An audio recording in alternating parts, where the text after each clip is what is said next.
Welcome to another episode of the Tar Heels Insider Podcast. I'm your host, Grant Sashray, of course, the lead beat writer right here on Tar Heels on SI.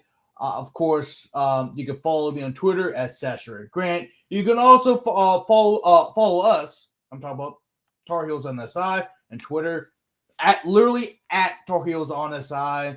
And of course, we also have a Facebook as well, a Facebook page as well. So make sure to go like the page and follow us on there. We're putting out a lot of great content.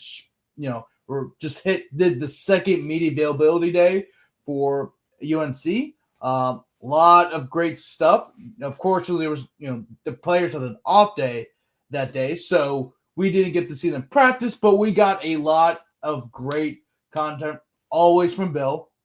Yes, he kind of speaks in run-on sentences, so it's kind of hard to edit the transcriptions and you name it. Because he literally speaks in run-on sentences, which I kind of figured that out over time. Like, he really does not speak in a complete sentence, just straight up run-on sentences. But always great content, always great to hear from the GOAT himself.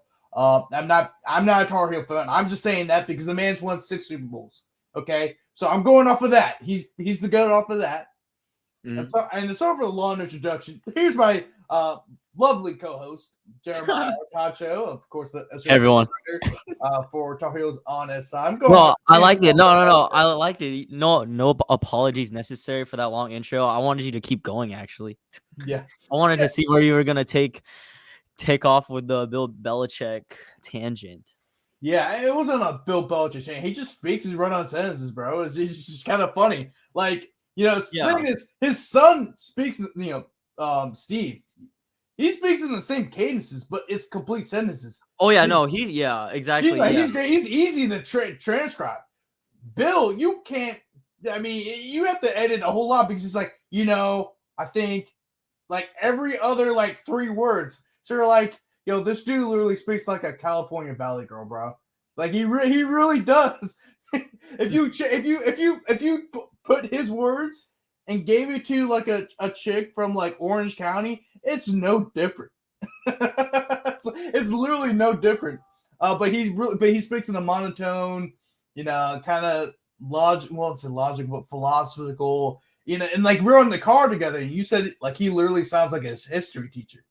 Yeah, it reminds me of a history teacher, but the only difference is that I appreciate what he's saying. Yeah. Unlike when I was in history class, so I was very attentive to what he was saying. That's what I'll say. Yeah, he always drops some dimes. It's just the dimes are great when you're there, but then when you have to transcribe, you're like, "Yo, Bill, can you speak in some complete sentences, man?" No. Yeah, no, but nonetheless, he gives us great information, so I feel like I'll take that any day of the week. Oh yeah, of course. There's a lot of great stuff from Bill today. Of course, he talked a lot about acclimation. Yeah, acclimation period. Transition from conditioning to play calling adjustments. The evaluation of players, including freshman transfers, and a lot of emphasis on fundamentals. He talked a good bit about the depth chart. It's still still in a work in progress. Because full practice and tackling are not permitted yet. It's getting close. We're almost there. Tackling is on its way. Yeah, it's on its way. But it gives a great. If you can evaluate the players as is through their conditioning and stuff and technique and stuff like that. But a lot of great stuff from Bill. But really, I think not even just from Bill. You heard a lot from Bill, but you also heard from every single person that was up there. They raved about Moses Cabrera. With this strength and conditioning program. Big. That was a major theme of the day. Just Moses Cabrera. What do you think about all that, Jeremiah? There's a lot to be said about Moses Cabrera. Obviously, him and Bill Belichick have spent some time previously, like before this new job at UNC with the football program. But Moses Cabrera has been speaking highly of by all the coaches, as well as the players. Leroy Jackson said it's dangerous in terms of the conditioning. yeah, to the media, he literally said it's dangerous. So I feel like that speaks for itself as someone who's a defensive lineman. Yeah, I don't. And I think that's one of the biggest reasons why you don't let freshmen go on the mic. The man said, "Yeah, it was dangerous." So like, yeah, I don't think that's the best way to describe strength and conditioning, bro. That when you Yo, say it's dangerous, dangerous. That's a good quote, though. that's a great quote. But I don't think It's you should be dangerous. saying that. It's dangerous. Yeah, imagine.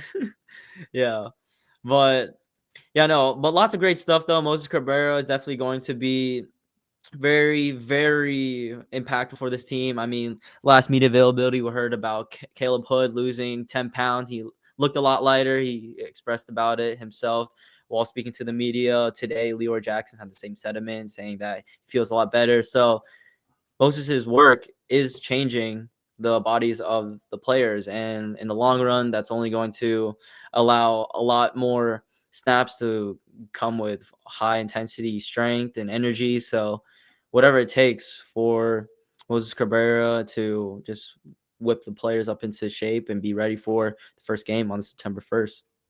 Yeah, definitely. Moses Cabrera is a highly heralded strength and conditioning coach, right? I mean, he was a long time member of the strength and conditioning staff in New England. Since 2011, he was the assistant strength and conditioning coach from 2011 to 2015. And then when Harold Nash, who was the previous strength and conditioning coach, left for the Lions, he took over. And in his first year, he was correct.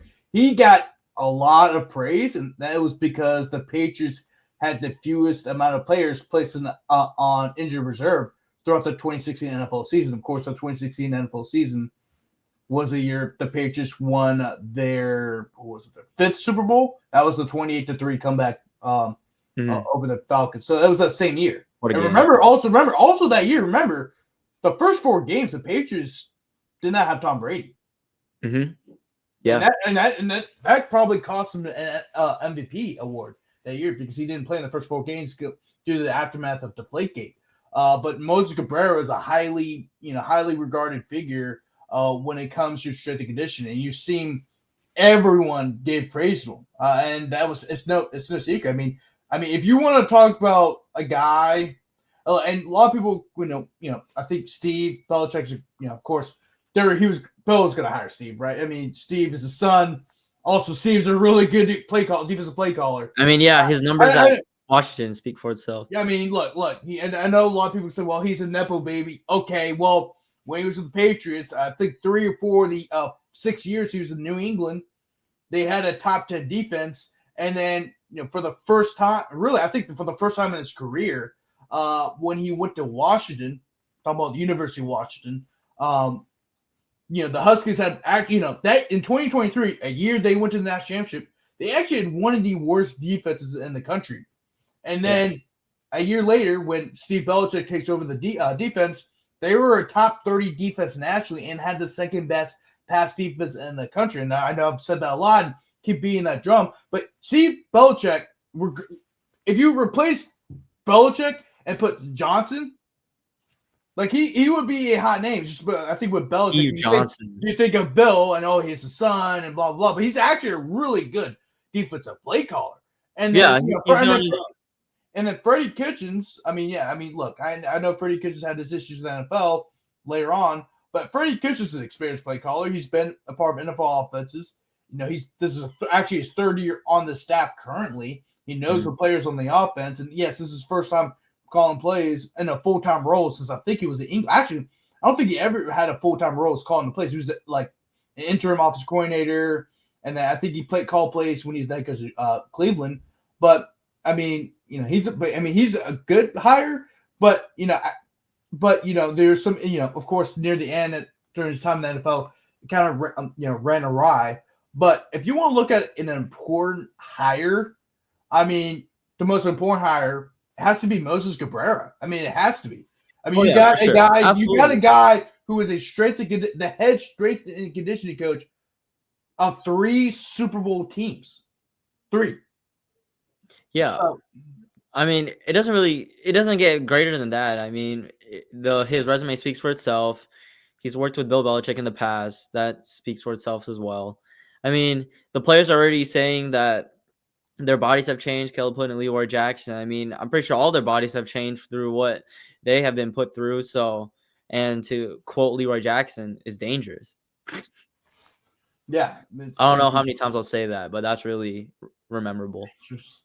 I don't think that's not a Or great memorable, way. excuse me. I think everyone knew what he was saying, but I think the Yeah, no, it's the like wrong word when it comes to strength and conditioning. yeah, no, I guess for me, I'm not sure if it's because I'm younger or like because the age disparity within the media, it varies, of course, but I already had the sense of where he was going with that. Mm-hmm. Yeah. Also, I think another some good details. Bill started talking about Mike Lombardi. Oh yeah, And about Mike Lombardi, of Mike course. Lombardi and the Right, because I mean the man got the bag, right? I actually yeah, released an article about that. Go check it out. yeah, Bill Belichick brought him I, in. And make it big. I'll actually link that in the article when the podcast comes out. But it gives the full details about how much Michael Lombardi is going to be. He's actually the highest paid GM on college football right now, $1.5 million per year. And let's just say hypothetically, Funny. they went to the national title, right? Which often means so. And the bonus, so for his bonuses, he gets a 2 months worth of salary, which is $250,000 if the Tar Heels made it to either the ACC championship or they made it to college football playoff. And let's just say they won the national championship, and during his 3-year contract, he would earn up to $2 million in 1 year. $3 million right there. That's $2 million. I mean, well, $2 million. Yeah, that's $2 million because he had plus the $2 million plus the one. So yeah, no, he made 1.5 million, and then he made he made 1.5 million. Then if you either go to the ACC championship or you go to the college football playoff, or just go to the college football playoff because of the national championship, right? So you make it to the college football playoff. That is 2 months salary, 2 months worth of salary. So that's $250K. Then if you win the national championship, that's another $250K. That's $500. Oh, yeah, 500. Yeah, so okay. Plus the 1.5 million. That's $2 million. Okay. Yeah, this is why I'm not a math major. I'm not a math major. I just happened to do the article about it, so I just remember it in my mind. I don't know even how I remember that. But it's a lot. I think when it comes to money, I think people tend to remember more because it's money. I think that's when people get good at math. But I mean, other than that, I'm not good at math. But speaking of money and NL, which is what we're talking about. Somebody asked him about the changing business of college athletics, and he happened to. And somebody asked him, because did being in the NFL, because of course Bill was the de facto GM of the Patriots. Just being in the NFL front office that helped you. Once you got to start coaching college football. And he said, well, college football was already turning into that, right, before he got there. So, I mean, it was already headed that way. It just happened to be that Bill Belichick entered the business. So, this is what Bill Belichick said in regards to how the business side of the league, how better prepare for the evolving business landscape of college football. This is what Bill said. We dealt with it literally every year since 1993 or whenever free agency started. So call it the last 30 years. When Mike and I, talking about Mike Lombardi, when Mike and I worked together in Cleveland was when free agency started. Reggie White, guys like that. And it's just continued through there, dealing with the revenue share, the NIL packages, ages, if you will, or representatives of players, all those things. That's a life we've lived so far. So we're very comfortable with that. We don't have an unlimited amount of money, which we didn't have in the NFL either. And so when you have to figure out how to distribute it and how to, I don't want to say negotiate, but negotiate and also manage the assets and the resources that you have, which are good here at Carolina. But again, it's not like we have a blank checkbook, nor does any other team. So management of the team, the players, the salaries, or the payments that they get and so forth are again something we've dealt with for a long time and have to value certain players at certain positions in order to afford to put together a new team. They talked a good bit about the business side of things, and that's something that will be written about on the site in the next couple of days, next 2 days, or really the next 24 hours. But yeah, he talked a lot about the business side of everything in this press conference. Which is it also comes not too long after the news about Michael Lombardi's contract. So it's what you got to think about just the business. I mean, and I know you're a Carolina fan, Jeremiah. I know you grew up one. Of course, you're starting school at UNC as a rising junior because you went to community college first, which is, by the way, a very smart route. You saved a lot. Speaking of money, you saved a lot of money right there. Yeah, I mean, I feel like that really fits with what we are talking about in terms of money. But yes, going to community college does save a lot of money. So my parents wanted me to go that route. But I just wanted to say real quickly, has it hit you? I'm sure it has, but like just to step back and take a look, like, is it crazy to you still? Like talking about college, we're talking about college, right? Yeah. This is college, not the NFL or pro sports for that matter. College sports and the business and money. Like, isn't it crazy how like college has like collided with the world of like business and money as much as it has? Yeah. Like, isn't that crazy? Like these are like college. And I say this all the time, and before we get to my main point, of course, I say this all the time. College athletics has always been a professional league. I've said this from the very beginning. The only reason why a lot of people don't think it is because the NCAA has done a great job of putting together the propaganda that it's an amateur sport. Like, if you don't think that North Carolina's gotten in trouble for paying players, okay? Like, everyone, like Alabama, Oregon, USC, a lot of now, some got punished differently from others, of course. I mean, there's that. But everyone was paying players. Like, there was always money being brought under the table. The same things you're seeing up front was the same things that were going under the table. And people want to bring up the, it was better back then. It's like, not really. It's just everything's not all in the open. And that now, of course, the smaller schools might, bear the punishment, of course, and that sucks.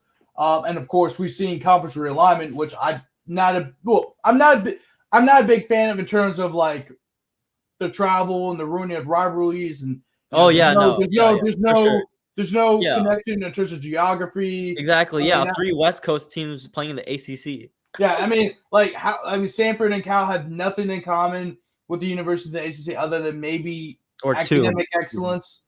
I mean, but very few. I mean, but even then, it's like they were in the Pac-10 or 12 for the last, when was the Pac-8 started? Like the 50s and 60s? Quite some time. I mean, hold on. Let me see. When was the Pac-12 started? Yeah. But when they start. So the conference itself was founded in 1915 as the Pacific Coast Conference, and then became the Pac-8 in 1968 or whatever. But my point is like these USC. When I think of Cal and Stanford, those schools have more in common with USC and UCLA, who by the way are in the Big Ten, than they do with anybody in the ACC. But I'm going to a completely different subject. I'm going on a tangent, but just as a North Carolina, as a guy who has grown up in the Triangle, Jeremiah, somebody who grew up a Carolina fan, somebody now is somebody covering the Tar Heels. What do you have to say about just the changing, just all the change going to UNC? They're talking to, we got we got a GM for football and basketball. And basketball now. This 25 season, is really, really pivotal. It's really impactful in terms of the whole athletic department, and especially, of course, the UNC football and men's basketball programs with the Michael Lombardi and Jim Tanner in effect. So the business is really growing. Well, UNC is growing exponentially from a business standpoint, and it's going to only continue to grow from this point on. But me personally, I really like just growing up. I've always just watched UNC basketball, so never really thought about more than just if UNC won or not. But now just seeing like how much has changed since then, the NCAA allowing teams to pay players not directly with the House versus NCAA settlement, and then how there's just a big whole landscape with the revenue being involved as much as it is now, and just money, money, money. It's like we haven't heard money so much until now. It seems like in this moment, so it's just only going to get even more as the days pass along. Yeah, of course. Jim Tanner's the GM for basketball. Michael Lombardi's GM for football. I mean, and really, I think now UNC's kind of come up with the times of having GMs. I mean, I think a big issue with North Carolina in the past few years is that you didn't have somebody who was helping out doing the off the course stuff, like what Michael Lombardi's doing, like raising funds for NIL, kind of coming up with the kind of a cap, just so to how to pay players, and of course Jim Tanner had dealt with that, right? He was a former agent. He's also a guy who's he's also a guy who's dealt with players and stuff like that. So that's good. And also understands the whole front office aspect of sports himself. And you sort of see that with football, of course, as well. So UNC, I feel like, is caught up with the times. I mean, I'm saying that UNC has an infinite amount of money, but no, don't get me wrong, they got money. Like, let's be honest. Like, no one has infinite money. No one has like UNC has enough money, right? Yeah, they have a lot. I mean, I'm not sure like how much money they have. I'm not the expert on how much money UNC has because obviously I didn't grow up in the area. I'm not from here, and of course I know there's a lot of influential people that have attended UNC. But again, that that doesn't mean that UNC has a lot of money. Right, but you have to be. But to me, when you don't have the money, like Texas Tech or or Texas or Michigan or places that have money, you got to be organized. You have to be. Oh yeah, and I've given a perfect example at LSU. LSU doesn't have a whole lot of money. Right, I'm not saying they don't have money, but the issue was nobody. It wasn't organized. Nobody didn't know what the hell NIL was. They still think that you could get guys based off the LSU brand, and they found out quickly.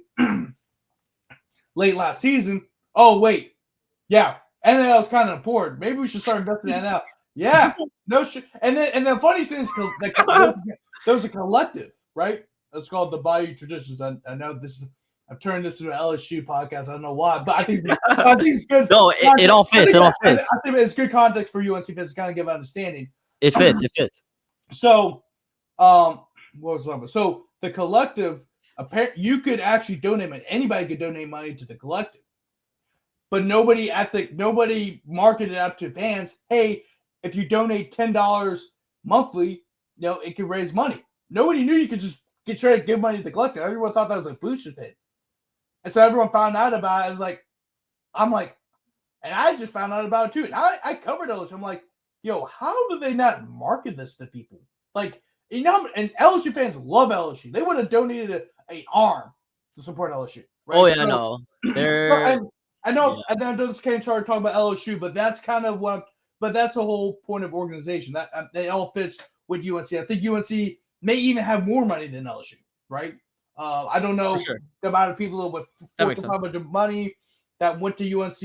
That's actually a good thing to look up. Actually, but I just got here. But for you, North Carolina, you have to be organized with NIL.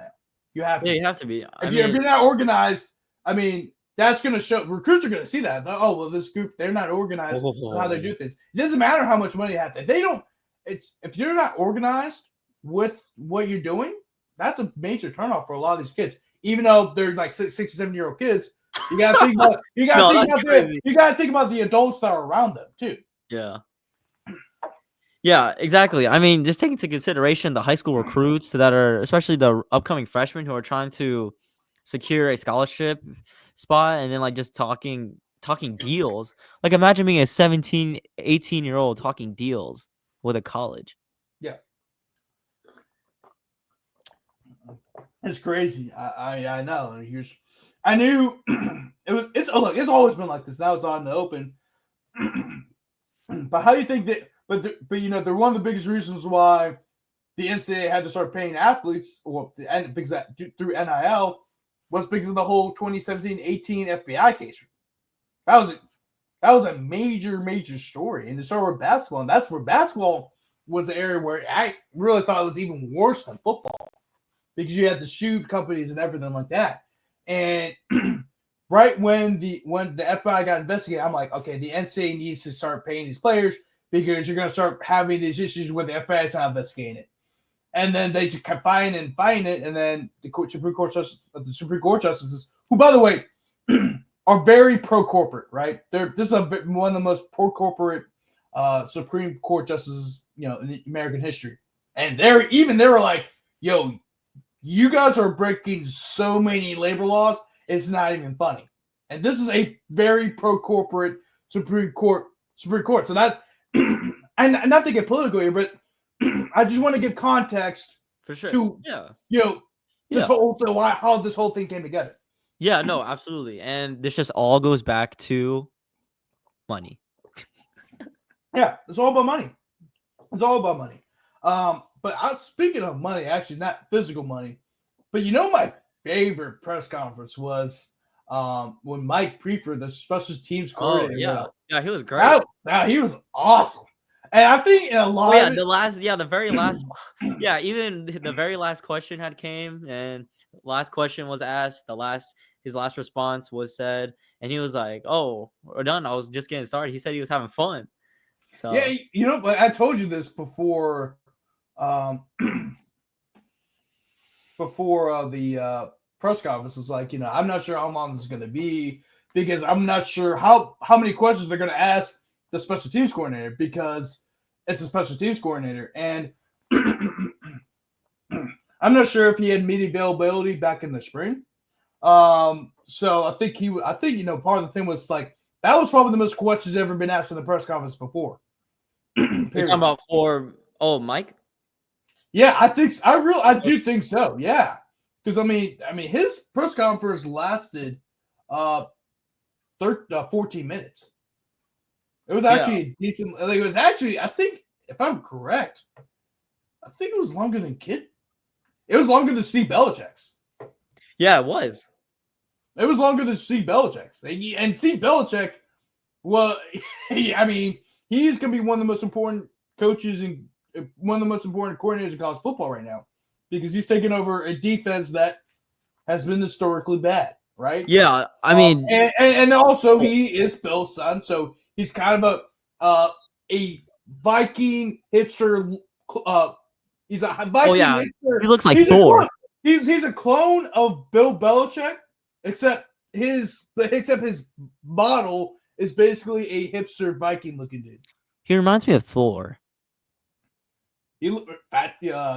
Thor. I think that's a great. Actually, you know what? It's not even Thor, because Thor's kind of the way they built him was kind of like a superhero kind of character. He looked a lot like the actual Vikings from the show Vikings. That's where I came up with it.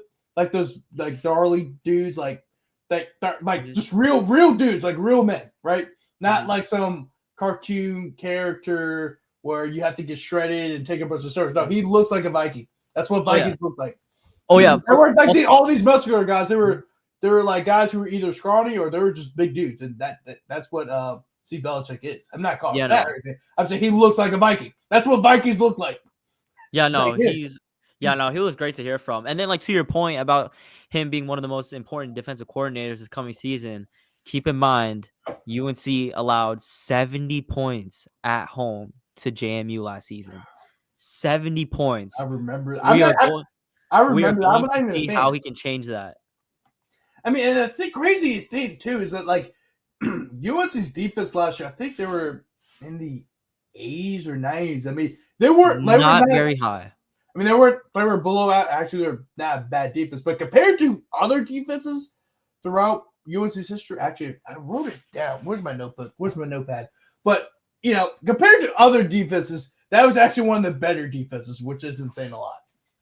Compared to the bad defenses. Oh, okay. Yeah. Dude, like here's the thing. 2022, North Carolina's defense was in the hundreds.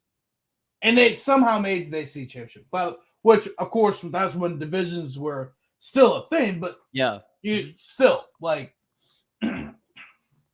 yeah, no, Steve Belichick, I mean, he's going to be crucial It's going to be really interesting to see how him and his dad work alongside each other to try and change the football culture at UNC.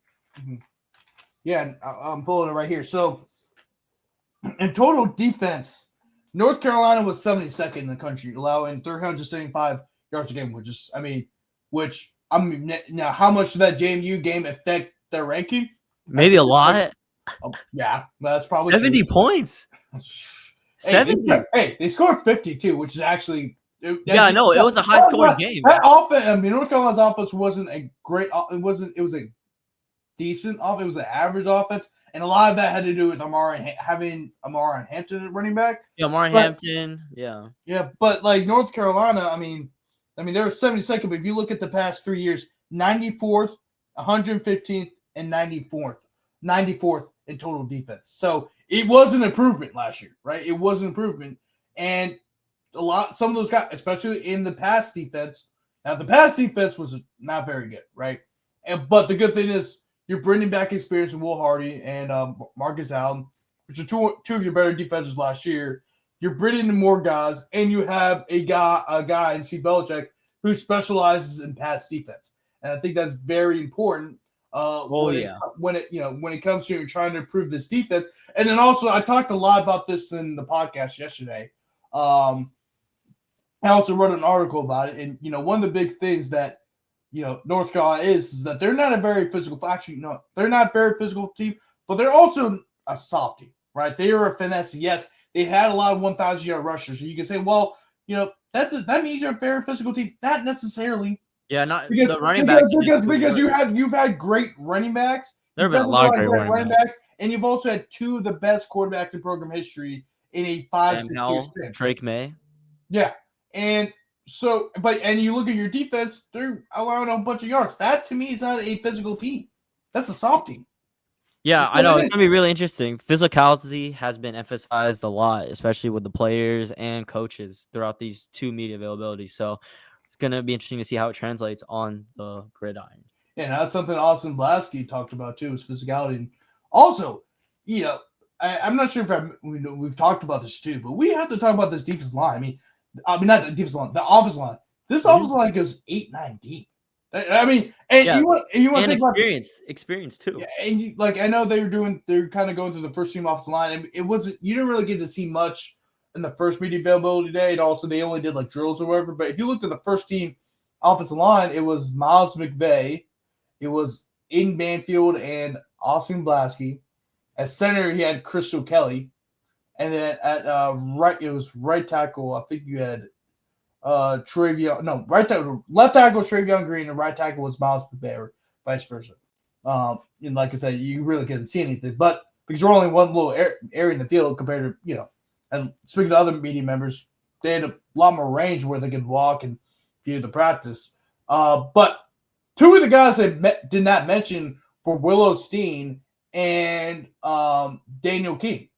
Both of those guys were all-conference performers. Willow Steen was a two-time first-team all-conference performer at Jacksonville State, where they had a top 5 rushing offense in the country the last 2 years. And then Daniel King was a two-time first-team all-conference selection, Conference USA selection when he was at Sun Belt. Mm-hmm. It was a first-team all Sun Belt selection the last 2 years. So, and he was at Troy, right? So those are two veteran guys who weren't even part of the starting lineup. And the guys I mentioned, Miles McVay doesn't have the experience that those two had. And then also, Crystal Kelly, and I didn't know, I didn't thought he was going to be a guy who would rotate in and whatever. And he's an all-conference player himself, but he was at Holy Cross, which is a lower-level school, the FCS school. But he was a nominee for all-conference. So that lets me know how good Crystal Kelly is, because for you to get endorsements from the coaching staff, one that is led by Bill Belichick, for an all-conference selection, even though he played at Holy Cross, says a lot. Yeah, a whole lot. Oh yeah, he's in a much elevated position. I could say that in comparison to going from Holy Cross to UNC. But it's not just UNC with like any other coach. It's UNC with Bill Belichick. Yeah. Yeah. And yeah, I mean, he didn't play the ACC last year. No. Austin Blast played the ACC, right? But of course, he didn't get nominated. No UNC player got nominated, and that made sense why they would nominate him. He played the ACC last year, and Andrew Simpson, even though he didn't play the ACC, I mean, he was a key contributor on that Boise State defense that made the playoff. That makes sense. But Christian Kelly was at Holy Cross, and not only was he at a whole different conference and a whole different team, but he was in a whole different division of college football. He was at the FCS level. I'm not saying those guys can't play, right? No, I mean, there's a lot of great examples of guys not taking away from at the FCS level and ended up becoming really, really good. But for example, Cam Ward was at Incarnate Word. He started his career at Incarnate Word, then went to Washington State, and then went to Miami and became the first overall pick. Look, they got some balls at the FCS level. But for you to get nominated by this coaching staff, who only know you through watching film and trying to get you to come over to North Carolina, and they're like, yeah, this guy's is an all-conference selection in the ACC, says a lot. Yeah, no, I mean, you hit every nail right there. There isn't really much to say, but being endorsed by this coaching staff speaks volumes. This isn't just like a coaching staff. This is a coaching staff with tons and tons of NFL experience.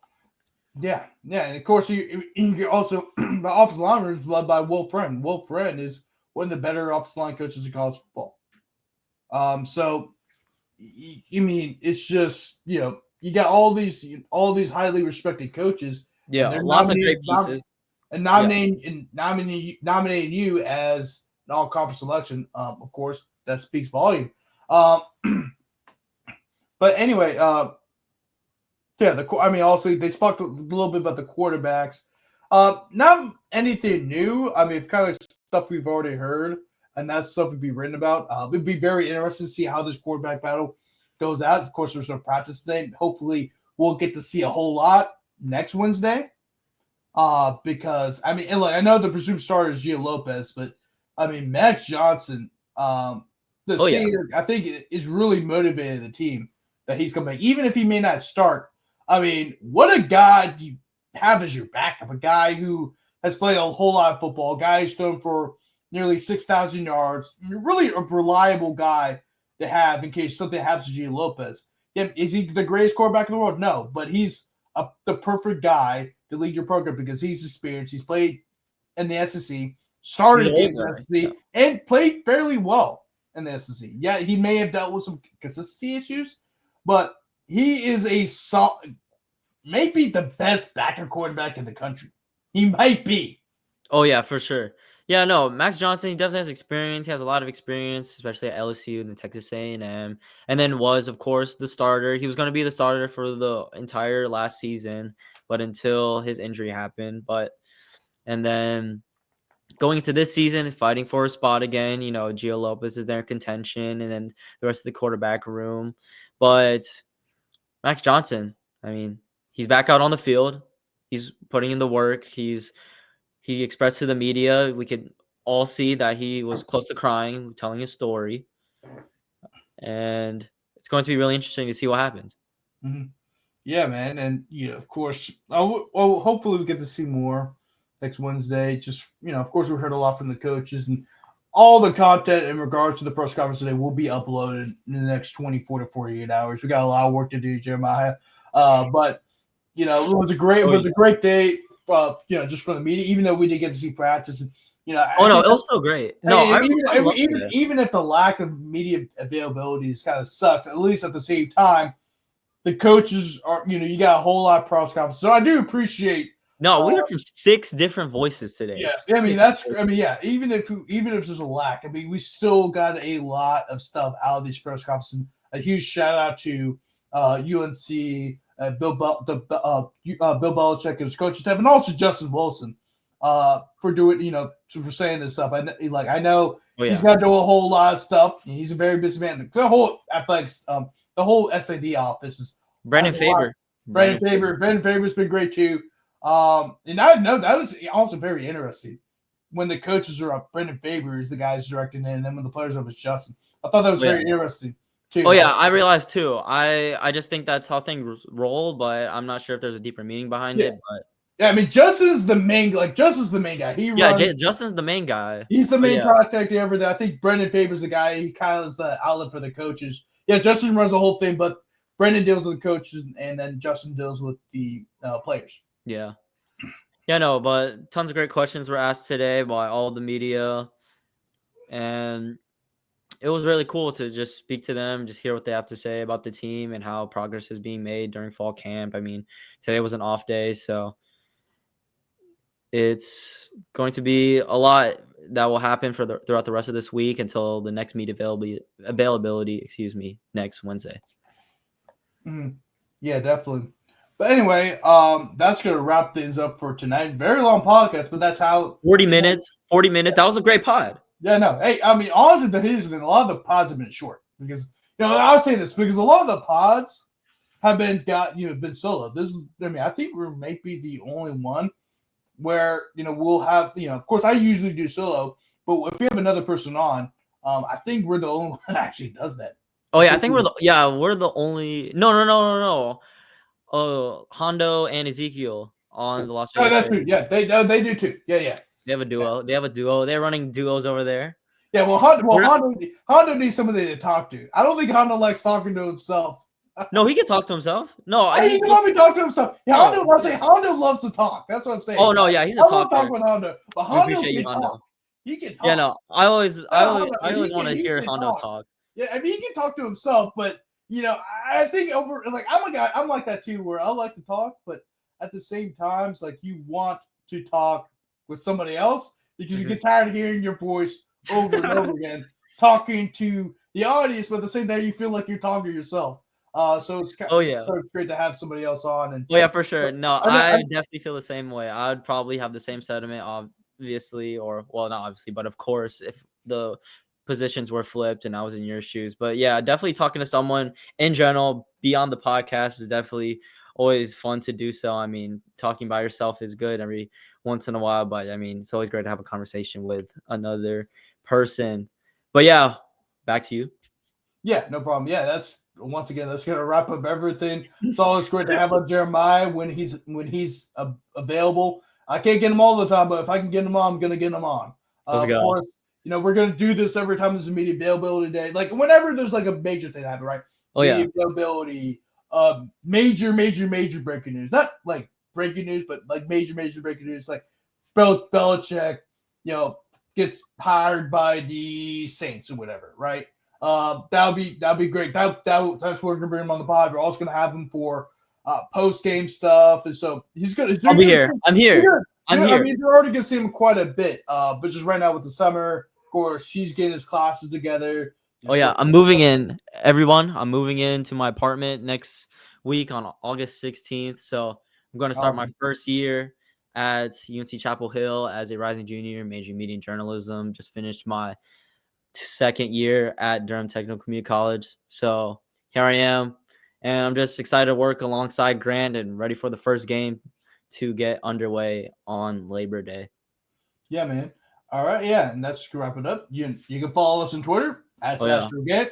My Twitter is literally my last name, first name, Jeremiah, first name, last name, right? Oh yeah. Also make sure to follow Tar Heels on SI on Twitter well as Facebook, and of course, or our website. It's already up. That's where all of our content is going to be. That's where this podcast is going to be. Where it's also going to be on YouTube. So make sure to check it out. Thank you guys. Thank you guys so much for watching, and stay tuned for all the latest news for UNC Athletics. Go ahead, Jeremiah. Wait, and we're free. That's true. I also want to hit on that. He always reminds me.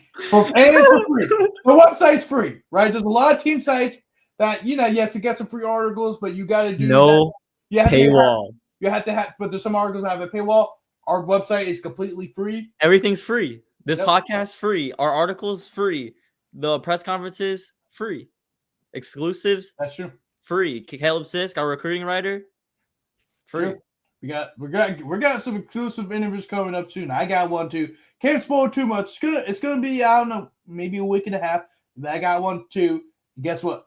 Anything that me, Jeremiah, or Caleb, Sis do, We're going to have another rider coming up as well. All of that's going to be free. So I'm very grateful to work for a company like On SI, where we have a lot of free content. Right? I appreciate, the best companies are the ones that are free, right? Because of course it also helps you get ad revenue and stuff like that. But and that's why some people have to pay well. So I got to respect that. But we have a company that really has free content for sports fans. That's always an awesome thing, especially one as legitimate as On SI. But we're gonna have to wrap things up before Jeremiah interrupts me. No, wait, hold on. Last one. Oh hold on. No, you'll see.